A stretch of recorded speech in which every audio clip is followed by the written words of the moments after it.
حضرات المسافرين عبر خطوط الحياة، الرحلة المتجهة إلى أحلامكم في الأيام اللي جاية، نحيط سيادتكم إنه تم تأجيل الرحلة لسوء الأحوال الجوية، وقد نضطر إلى تغيير المسار أثناء الرحلة.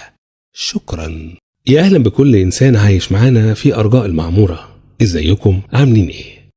رسالة قصيرة بس لخصت الرحلة في كلمتين، بس كل راكب من الركاب فسرها في نفسه وفي دماغه بطريقة ما.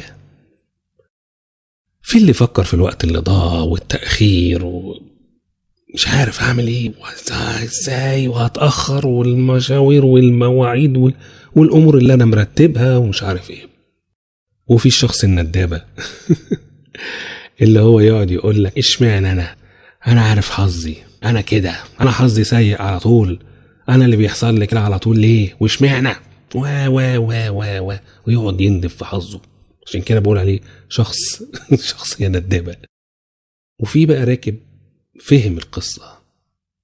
فهم ايه؟ فهم ان كل حاجة بتحصل في الدنيا سواء ليه او لأي شخص ما في الحياة وفي الكون ده كله ترتيب من الله سبحانه وتعالى، وان اهم شيء واجب عليه ان هو ايه؟ يعمل اللي عليه، ما يأثرش في حاجة، الباقي ده بقى ايه؟ على ربنا. وفهم ايه كمان؟ ان التحكم في مجريات الحياة وهم كبير.